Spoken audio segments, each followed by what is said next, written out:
नमस्कार प्रिय विद्यार्थियों, वीके नॉलेज इलेक्ट्रिकल में आप सभी का स्वागत है। वैकेंसी न्यूज़ अपडेट लेकर एक बार फिर उपस्थित हूं। आईटीआई होल्डर्स, डिप्लोमा होल्डर्स के लिए ये भर्ती है। अगर आप चाहें तो अप्लाई इसमें ज़रूर करें। कौन अप्लाई कर सकता है, एजुकेशनल क्वालिफिकेशन क्या रखी गई है, सिलेबस और एग्ज़ाम पैटर्न कैसा होगा, सबसे इम्पोर्टेंट रोल यही होता है। पूरी डिटेल से बात करेंगे। मैं बात कर रहा हूँ बीएसएफ में इलेक्ट्रीशियन वालों के लिए, डिप्लोमा वालों के लिए यहाँ पर वैकेंसी है और वो कैसे अप्लाई कर सकते हैं, क्या क्राइटेरिया रखा गया है और इसके क्वेश्चंस, पेपर, सिलेबस कैसा रहेगा, ये सारी बात आपको इस वीडियो में बताएंगे। कंप्लीट वीडियो लास्ट तक ज़रूर देखिएगा। चैनल से पहली बार जुड़े हैं तो सब्सक्राइब कर लीजिए। हम इसी तरह का अपडेट, कंटेंट और न्यूज़ नोटिफिकेशन इस चैनल पर आपको प्रोवाइड करवाते हैं। My dear, government of India की वैकेंसी है। फर्स्ट ऑफ ऑल तो ये देखो, मैं आपको दिखा दूं। गवर्नमेंट ऑफ इंडिया भारत सरकार की है। मिनिस्ट्री ऑफ होम अफेयर यानी गृह मंत्रालय के अधीन वैकेंसी आएगी। Director general border security force यानी बीएसएफ की ये वैकेंसी है। ठीक है, एक बार पहले भी वैकेंसी आई थी, इसका एक पेपर हुआ था, मैं आपको बताऊंगा एग्जाम पैटर्न कैसा रहेगा। मेन हमारे लिए वही होता है। अब जो वैकेंसी आई है वो किसके लिए मैं आपको बताऊं तो एक तो ये ध्यान रखना, नॉन गजटेड है और नॉन मिनिस्ट्रियल होती है ये। ठीक है, यानी गैर मंत्रालय कर्मचारी होते हैं और अराजपत्रित होते हैं। खैर, उस पर हमें इतना ज़्यादा ध्यान देने की ज़रूरत है नहीं। बात करते हैं वैकेंसी के लिए। तो देखो यहाँ पर एक तो है असिस्टेंट एयरक्राफ्ट मैकेनिक, इनकी वैकेंसी है जो कि एएसआई के लेवल की होती है। ठीक है, क्योंकि इनकी कोडिंग तो अपनी खुद की भी तो रहेगी ना। उसके बाद में एक वैकेंसी यहाँ पर है एसआई के लेवल की, ठीक है ना, जिसको अपन जेई बोलते हैं, यानी जूनियर इंजीनियर का, जो कि इलेक्ट्रिकल का है। और उसके बाद में और है, उनमें से एक है हेड कांस्टेबल और सीधा है कांस्टेबल। ठीक है, तो ये है टोटल 4 तरह की वैकेंसी यहाँ पर जो हम देख रहे हैं। ठीक है, कौन अप्लाई करेगा, कैसे कैसे अप्लाई करेगा और इसके लिए क्या क्वालिफिकेशन है, उस पर नज़र डालेंगे। उससे पहले देखो सीटों का क्राइटेरिया कैसे डिवाइड किया गया है। ठीक है, ये विंग है, रोटरी विंग, फिक्स विंग, इस पर ध्यान देने की ज़रूरत नहीं है। मैकेनिकल वालों की कितनी सीटें मैं आपको यहाँ पर बताऊँ। ठीक है, इलेक्ट्रिशियन और उनकी कितनी है और पे स्केल और वो कितना है, उस पर भी साथ में नज़र डालेंगे। तो देखो यहाँ पर टोटल 1 सीट तो है मैकेनिकल वालों की, और उसके बाद में जो रेडियो रडार इंस्ट्रूमेंट वाले होते हैं उनकी 5, और उसके बाद में सेम इन दोनों के लिए नीचे जो कि अलग अलग विंग है। मैं आपको डिप्लोमा आईटीआई के लिए ले चलता हूँ।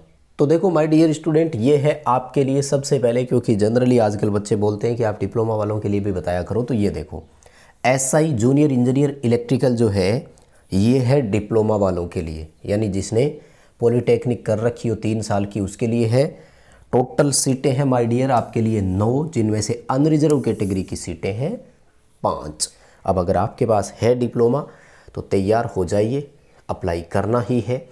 क्यों अप्लाई करना है? क्योंकि एक तो देखो पे स्केल में लेवल 6 में रखेंगे, जहां 35,400 रुपये आपकी बेसिक होगी।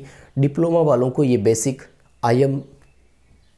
मैं सोच रहा हूँ कि मतलब सेटिस्फाई हूँ पूरा। अगर इस तरह की बेसिक मिले तो कोई इश्यू नहीं है, इसको ज़रूर आप ट्राई कीजिएगा। ठीक है, उसके बाद में देखो हम चलते हैं अब जो आईटीआई और दूसरी कैटेगरी है उनके लिए। देखो ये है टोटल आपके लिए 4 option, head constable plumber, head constable carpenter, और उसके बाद में constable generator operator, constable generator mechanic और कांस्टेबल लाइनमैन। तो ये है 3-4 पोस्ट जहां आप अप्लाई कर सकते हैं। अगर जनरेटर ऑपरेटर की मैं बात करूं तो यहाँ पर 13 सीटें हैं जनरेटर ऑपरेटर की, जो कि आपका इलेक्ट्रीशियन वाला यहाँ भर सकता है। ठीक है ना, ये टोटल आपकी इसमें से 13 सीटें हैं, यहाँ इलेक्ट्रीशियन वाला भरेगा। जनरेटर मैकेनिक यहाँ पर 14 सीटें और लाइनमैन की 9 सीटें हैं। टोटल पोस्ट तो इतनी है। देखो अब इनमें से आपको अप्लाई करना है, कैसे करोगे, क्या करोगे। ठीक है, क्रूशियल डेट बता देता हूँ, है ना, कब से कब भर सकते हैं, फिर एजुकेशनल क्वालिफिकेशन पर ले चलूँगा। एक तो फॉर्म ऑनलाइन ही भरना है, और ये कहते हैं कि जो हमारा एप्लीकेशन प्राप्त करने का है वो है लास्ट 30 दिन, जब रोजगार समाचार पत्र में ये न्यूज़ आ जाती है। तो दरअसल ये नोटिफिकेशन है, मैं आपको बताऊं पूरा, 16 मार्च का ये नोटिफिकेशन है। ठीक है ना, तो इस हिसाब से 16 मार्च 2024 से इसका ऑनलाइन एप्लीकेशन स्टार्ट हो चुका है और 30 दिन के लिए लास्ट डेट बनेगी 15 अप्रैल 2024। तो अभी तो बहुत वक्त है आपके पास, समय निकाल दीजिएगा और अप्लाई करें ज़रूर। ठीक है, आपको क्वालिफ़िकेशन की तरफ ले चलता हूँ, एक एक करके आपको सबकी क्वालिफ़िकेशन बताता हूँ। लो जी, एक एक करके न्यूज़ पूरी देखें। जूनियर इंजीनियर जो SI लेवल का है इलेक्ट्रिकल का, उसकी देखो 3 साल का डिप्लोमा होना चाहिए इलेक्ट्रिकल में, बस और कुछ भी अलग से एक्स्ट्रा नहीं चाहिए। सिंपल डिप्लोमा अगर है तो आप भर सकेंगे। उसके बाद में देखो, अगर प्लम्बर में ITI, वो हेड कांस्टेबल की बात करें तो प्लम्बर में ITI हो, और नहीं हो तो 3 साल का एक्सपीरियंस हो तब भी चलेगा। ध्यान रखिएगा, और लिखा हुआ है, ठीक है ना। इसी तरह से कारपेंटर वाले के लिए भी है कि या तो ITI करी हुई हो या फिर 3 साल का एक्सपीरियंस हो। यहाँ पर आइए माय डियर, जो कि इलेक्ट्रिशियन वाले यहाँ भर सकेंगे। कांस्टेबल जनरेटर ऑपरेटर वालों के लिए देखो, ITI किया हुआ होना चाहिए, ठीक है ना। कहाँ से? इलेक्ट्रिशियन वाला भर सकेगा, वायरमैन वाला भर सकेगा, या डीजल मैकेनिक और मोटर मैकेनिक वाला भर सकेगा। तो यहाँ पर क्वेश्चन रहेंगे सबके कॉमन। इसके साथ में और क्या मैं आपको बताऊँ, एंड 3 ईयर एक्सपीरियंस, यानी ITI प्लस 3 साल का एक्सपीरियंस अगर है तो आप यहाँ पर जनरेटर ऑपरेटर के लिए अप्लाई कर सकेंगे। ये है एजुकेशनल क्वालिफिकेशन। अब बहुत सारे बच्चे बाहर हो जाएंगे और बोलेंगे कि ये पहले बताया करो। देखो, सारी चीज़ें सीक्वेंस में आती है, जब पॉइंट टू पॉइंट चलते हैं तो सामने आती है। अब जनरेटर मैकेनिक वालों की अगर मैं बात करूं तो यहाँ पर मोटर मैकेनिक में या डीजल मैकेनिक में ITI होनी चाहिए, और सेम इनसे भी 3 साल का एक्सपीरियंस मांगा गया है। बिना एक्सपीरियंस के कोई नहीं भर सकता। कांस्टेबल लाइनमैन के लिए, तो कांस्टेबल लाइनमैन के लिए भी आपसे ITI ही मांगा गया है, ठीक है ना। किसमें?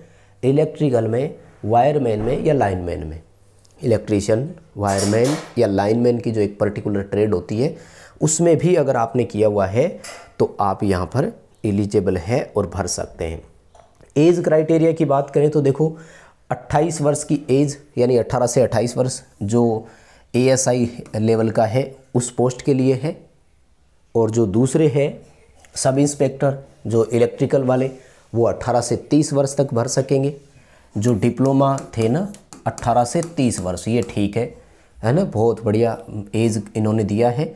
और एज पर सेंट्रल गवर्नमेंट आपको एज रिलैक्सेशन भी मिलेगा, जैसे OBC को 3 साल का और SC ST को 5 साल का, तो वो भी आप इसमें जोड़ सकते हैं। ये थोड़ा सा है ना, फोटो इसी तरह से बनाया हुआ है तो टेढ़ा आ रहा है, कोई बात नहीं, क्योंकि स्कैन करके एम्प्लॉयमेंट न्यूज़ में ये आया हुआ है, अभी ऑफिशियल नोटिफिकेशन नहीं आया है, तो वहाँ से इसको फेचअप किया गया है। देखो, उसके बाद में constable, generator operator, generator mechanic और लाइनमैन, तो इन तीनों के लिए 18 से 25 वर्ष की एज। अब देखो, 3 साल का तो एक्सपीरियंस, ये एज क्राइटेरिया। अगर कोई बच्चा इस क्वालिफिकेशन को, इस एलिजिबिलिटी क्राइटेरिया को फुलफिल कर पाता है तो सिलेक्शन होना बड़ा आसान हो जाएगा, क्योंकि बहुत ज़्यादा कंपटीशन नहीं है, ठीक है। अब इसमें अगर कोई OBC से है तो 3 वर्ष और जोड़ लो, तो उसके लिए 18 से 28 वर्ष बनेगा। SC ST से कोई बच्चा है तो वो 5 वर्ष और जोड़ लो, यानी उसके लिए 30 वर्ष बनेगा। तो भाई ये क्राइटेरिया आपके सामने है। अब मैं आपको बताता हूँ इसका सिलेबस और एग्ज़ाम पैटर्न कैसा रहेगा। सबसे पहले तो मैं बताऊँ इसके दोनों पेपर, हेड कांस्टेबल का भी और कांस्टेबल का भी, लाइफ टाइम मेंबरशिप प्लान में ऐड है। जो हमारा एप्लीकेशन पर लाइफ टाइम मेंबर होता है, डिस्क्रिप्शन में लिंक दिया गया है, आप हमारा ऐप डाउनलोड कीजिए। एक बार आपको मेंबरशिप ज्वाइन करनी है और उसके बाद में कोई सर्विस चार्ज नहीं देना, वो लाइफ टाइम आपकी प्रोफाइल में सेव रहती है।